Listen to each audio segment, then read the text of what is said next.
ដីបងប្អូនទាំងអស់គ្នាបាទថ្ងៃនេះយើងត្រឡប់វិលមកជួបគ្នាសាជាថ្មីម្ដងទៀតហើយថ្ងៃនេះដែរខ្ញុំបាទនឹងមកធ្វើការមិនរៀនបងប្អូនទាំងអស់គ្នាអំពីរបៀបការប្រើប្រាស់កម្មវិធី YouCut នៅក្នុងវីដេអូទី8បាទនៅក្នុងវីដេអូទី8នេះដែរខ្ញុំបាទនឹងមកធ្វើការបង្ហាញអំពីវិធីសាស្ត្រមួយឲ្យបងប្អូននឹងអាចយកវីដេអូដែលបងប្អូននិយាយខុសនៅក្នុងសេចក្តីណាមួយហើយបងប្អូនយកទៅកែដោយមិនចាំបាច់កាត់មុខកាត់ក្រោយឬក៏កាត់ពាក្យកដាចោលទេបងប្អូនអាចធ្វើការកែហើយពេលដែលបងប្អូនកែទៅក៏បងប្អូនអាចយកទៅធ្វើការផុសចូលទៅក្នុង channel YouTube ក្នុង Facebook បានធម្មតាបងប្អូនណាបាទអញ្ចឹងកុំឲ្យវីដេអូរបស់យើងវែងឆ្ងាយឥឡូវបងប្អូនចូលតាមដានជាមួយខ្ញុំបាទទាំងអស់គ្នាមកថាវិធីសាស្ត្រក្នុងការដែលយើងយកវីដេអូរបស់យើងដែលយកទៅកែអព្យាស្រ័យផងយកទៅកែក្នុងកម្មវិធី YouCut ហ្នឹងយើងធ្វើរបៀបណាបាទជាមុនដំបូងបងប្អូនត្រូវតែមានវីដេអូណាមួយណាវីដេអូណាមួយវីដេអូថតជា stream ទូរស័ព្ទឬក៏វីដេអូបងប្អូន download ចេញពី YouTube ឬក៏បែបផ្សាយណាមួយអញ្ចឹងណានឹងហើយវីដេអូនឹងវាវែងឬក៏វាខ្លីអីអញ្ចឹងបាទចឹងជាធម្មតាតែវីដេអូវែងឬក៏វីដេអូនឹងយើងនិយាយទៅវាអត់ត្រូវនឹងសេចក្តីដើមវីដេអូមុនដំបូងណាបងប្អូនត្រូវតែធ្វើការកាត់ចោលហើយហ្នឹងហើយចឹងក្នុងវិធីសាស្ត្រនេះខ្ញុំបានមិនបាច់ឲ្យបងប្អូនកាត់ទេហ្នឹងហើយហើយបងប្អូនចូលទៅបងប្អូនគ្រាន់តែធ្វើឲ្យវីដេអូនឹងវាដើរញាប់ណាដើរញាប់ទៅដល់កន្លែងពាក្យពេចន៍សេចក្តីដែលយើងនិយាយបានល្អគឺដើរធម្មតាបាទហ្នឹងហើយអញ្ចឹងបងប្អូនចុចចូលទៅក្នុងកម្មវិធី YouCut នេះនៅត្រង់កន្លែងខ្ញុំបាទគូកំពង់ក្រហមមានបាញ់ព្រួយបងប្អូនណាកន្លែងដៃខ្ញុំបាទខ្វះទៅខ្វះមកបាទហ្នឹងហើយបងប្អូននេះដែលចូលមកថ្មីបើសិនជាបងប្អូនចង់ទៅរក download កម្មវិធី YouCut ហ្នឹងបងប្អូនអាចទៅរក download បាននៅក្នុង Play Store ត្រង់កន្លែងខ្ញុំបាទគូកំពង់ក្រហមហើយមានបាញ់ព្រួយកន្លែងដែលខ្ញុំបាទខ្វះទៅខ្វះមកចំពោះបងប្អូនដែលប្រើប្រាស់ទូរស័ព្ទ Android ហ្នឹងហើយចឹងបងប្អូនអាចទៅរក download បាននៅក្នុង Play Store ហ្នឹងហើយបន្ទាប់ពីបងប្អូន download ហើយបងប្អូនចុចចូលមកក្នុងកម្មវិធីហ្នឹងមកបាទឥឡូវខ្ញុំបាទនឹងមកធ្វើការបានរៀនបន្តនៅក្នុងវីដេអូទី8ទៀតបាទហ្នឹងហើយចឹងបងប្អូនចុចចូលក្នុងកម្មវិធី Play YouCut ហ្នឹងមកនេះកន្លែងដែលខ្ញុំបាទខ្វះទៅខ្វះមកហ្នឹងចុចចូលមកបាទយើងចុចចូលបកមកបាទបន្ទាប់មកយើងធ្វើការរងចាំមួយភ្លាតបាទបើសិនជាបងប្អូនចុចមកចេះហើយណានេះជាគេហៅថាផ្ទាំងពាណិជ្ជកម្មនិងការណែនាំប្រើប្រាស់នៅកម្មវិធី YouCut បងប្អូនណាបាទហ្នឹងហើយអូខេចឹងបើសិនវាចេញបែបនេះបងប្អូនមកចុចត្រង់កន្លែងពាក្យថាអូខេក៏បានឬក៏បងប្អូនមកចុចត្រង់កន្លែងសញ្ញាខ្វែងនេះក៏បានដែរបាទនេះត្រង់កន្លែងខ្ញុំបាទគូកំពង់ក្រហមនិងបាញ់ព្រួយណានឹងឲ្យពីរនោះបងប្អូនចុចមួយណាក៏បានស្រេចតែបងប្អូនទេឥឡូវខ្ញុំយកអូខេណាបាទហ្នឹងហើយបាទបន្ទាប់ពីបងប្អូនបានចុចចំកន្លែងពាក្យអូខេឬសញ្ញាខ្វែងនឹងចោលរួចហើយបន្តមកទៀតដើម្បីយើងយកវីដេអូរបស់យើងទៅកែកនបានគឺបងប្អូនមកចុចត្រង់កន្លែងសញ្ញាបូកណានេះនៅត្រង់កន្លែងខ្ញុំបាទគូកំពង់ក្រហមមានបាញ់ព្រួយនេះកន្លែងដែលខ្ញុំបាទខ្វះទៅខ្វះមកហ្នឹងគឺបងប្អូនចុចចំទៅនឹងមកបាទតមកទៀតបើត្រង់កន្លែងនេះបើសិនជាបងប្អូនធ្លាប់មានប្រវត្តិកាត់តវីដេអូគឺត្រង់កន្លែងនេះគឺនឹងបង្ហាញណានេះត្រង់កន្លែងនេះបាទហ្នឹងហើយបើសិនជាបងប្អូនអត់មានប្រវត្តិក្នុងការកាត់តទេគឺអត់មានទេចឹងបងប្អូនមកចុចត្រង់កន្លែងនេះមកដើម្បីយើងទៅរកវីដេអូថ្មីបាទនេះណាត្រង់កន្លែងខ្ញុំបាទគូកំពង់ក្រហមមានបាញ់ព្រួយកន្លែងដែលខ្ញុំបាទខ្វះទៅខ្វះមកហ្នឹងគឺបងប្អូនមកចុចទៅនឹងមកបាទ បាទបន្តពីបងប្អូនបានចុចទៅនឹងរួចហើយបន្តមកទៀតវានឹងមកដល់ចំណុចនេះមួយបងប្អូនណាបន្តមកហើយបងប្អូនធ្វើការជ្រើសរើសវីដេអូណាមួយដែលបងប្អូនប្រងយកទៅកែណាឲ្យវាបានត្រឹមត្រូវនឹងឲ្យព្រោះបងប្អូននិយាយខុសឬក៏វីដេអូនឹងវាវែងពេកអញ្ចឹងបងប្អូនខ្ជិលកាត់តែរឹមអីចឹងណាបងប្អូនចង់ផុសទាំងអស់ហ្នឹងហើយចឹងបងប្អូនជ្រើសរើសវីដេអូរបស់បងប្អូននោះឥឡូវឧទាហរណ៍ថាវីដេអូមួយនេះចោះហ្នឹងហើយវីដេអូមួយហ្នឹងវាវែងពេកហើយវាខ្ញុំនិយាយទៅគឺខុសសេចក្តីច្រើនចឹងខ្ញុំបាទយកទៅកែបាទចឹងចុចចំពីលើវីដេអូនោះបកមកបាទហ្នឹងហើយបាទបន្តពីបងប្អូនបានជ្រើសរើសវីដេអូនឹងរួចហើយបន្តមកទៀតបងប្អូនមកចុចសញ្ញាគ្រីសត្រង់កន្លែងខ្ញុំបាក់គូកំពងក្រហមមានបាញ់ព្រួយនឹងមកនេះកន្លែងដែលខ្ញុំបាក់គ្វាតកវាមកហ្នឹងនៅខាងក្រោមจึงហៀងខាងឆ្វេងស្ដាំដៃផងបងប្អូនណានៅខាងស្ដាំដៃហ្នឹងហើយអព្យាស្រ័យផងនិយាយរឿងជាប់មាត់បាទនឹងហើយចឹងបងប្អូនមកចុចចងសញ្ញាគ្រីសនោះមកនេះកន្លែងដែលខ្ញុំបាក់គ្វាតកវាមកហ្នឹងបងប្អូនចុចមកបាទបន្តមកទៀតបងប្អូនមកចុចត្រង់កន្លែងសញ្ញាព្រួយនេះដើម្បីយើងតទៅមុខហ្នឹងហើយបងប្អូនមកចុចចំសញ្ញាព្រួយនោះកន្លែងដែលខ្ញុំបាក់គ្វាតកវាមកហ្នឹងបាទបងប្អូនចុចបកមកបាទបន្តមកទៀតបងប្អូនត្រូវតែធ្វើការជ្រើសរើសនៅទំហំវីដេអូដែលបងប្អូនប្រងយកទៅធ្វើការផុសនៅក្នុងកម្មវិធីអីមាន YouTube TikTok Facebook អីចឹងបាទអញ្ចឹងបងប្អូនមកអូសអាមជួរនេះមកនេះបងប្អូនមកអូសអាមជួរនេះណាកន្លែងខ្ញុំបាក់គូកំពងក្រហមនេះបងប្អូនណាហ្នឹងហើយបងប្អូនអូសមកខាងឆ្វេងដៃនេះតាមសញ្ញាព្រួយខ្ញុំបាទបាញ់មកហ្នឹងមកហ្នឹងហើយខាងឆ្វេងដៃបងប្អូនអូសមកខាងនោះបាទហ្នឹងហើយបងប្អូនអូសមកបងប្អូនមកចុចត្រង់កន្លែង BG ណាហ្នឹងហើយសងលេខគេដាក់ថា BG នេះត្រង់កន្លែងខ្ញុំបាក់គូកំពងក្រហម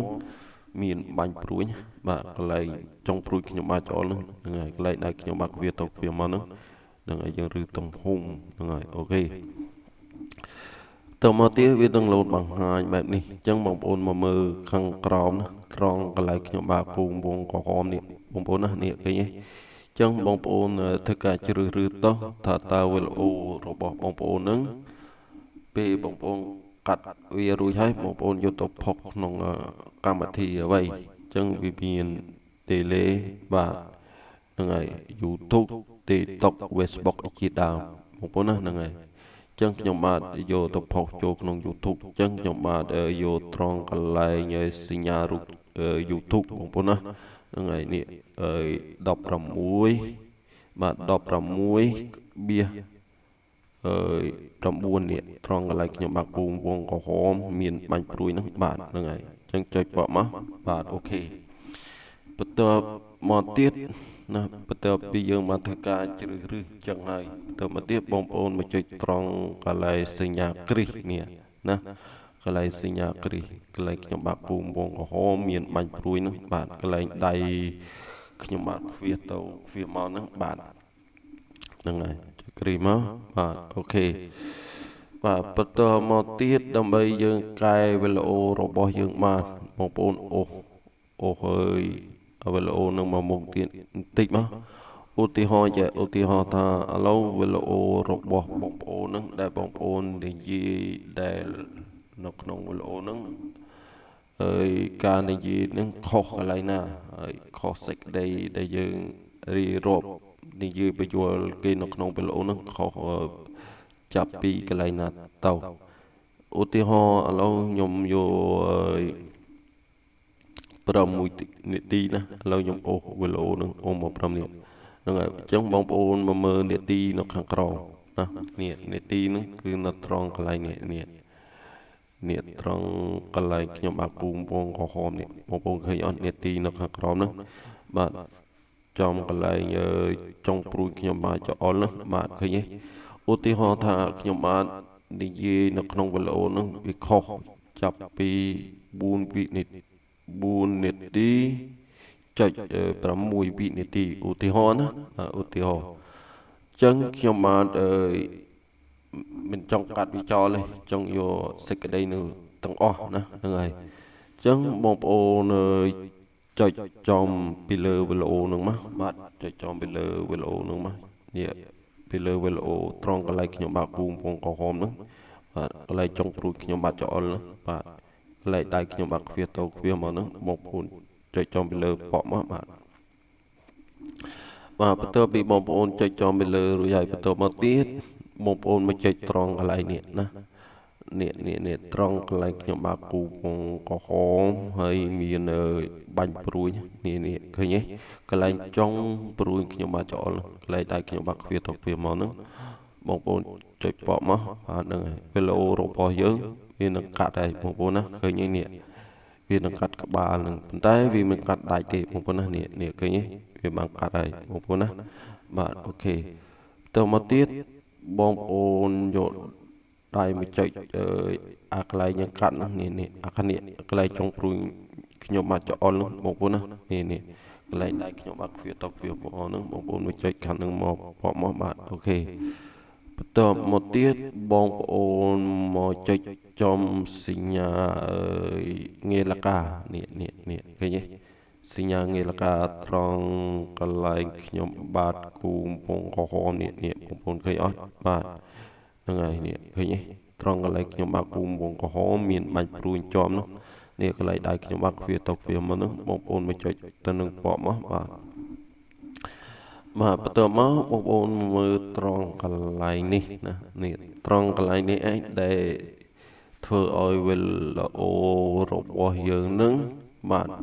បំបត្តិនៅសេចក្តីដែលយើងបាននិយាយក្នុងវីដេអូហ្នឹងបងប្អូនណាហ្នឹងហើយចឹងបងប្អូនមកចាប់ទាញត្រង់កន្លែងខ្ញុំបាទគូពងក្រហមនេះបងប្អូនណាហ្នឹងហើយបងប្អូនមកចាប់ទាញទៅនឹងមកនេះចាប់ទាញមកខាងឲ្យស្ដាំដៃនេះតាមសញ្ញាព្រួយខ្ញុំបាទនឹងមកហ្នឹងហើយចឹងបងប្អូនចាប់ទាញវាចឹងមកចាប់ទាញដូចខ្ញុំបាទចឹងមកនេះឃើញទេឧទាហរណ៍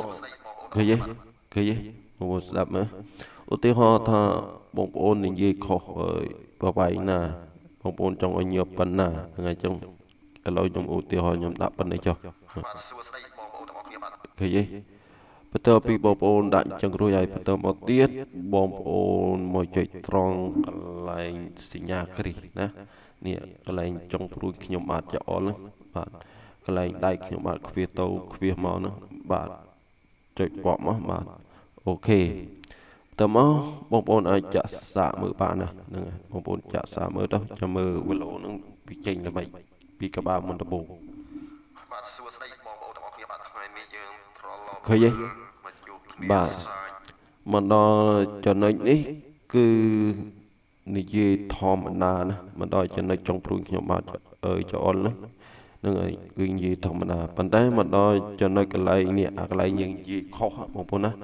ហ្នឹងហើយដូចថាបងប្អូននិយាយក្នុងវីដេអូរៀបរាប់ឲ្យគេចុចនេះចុចនោះទៅបងប្អូនច្រឡំដៃ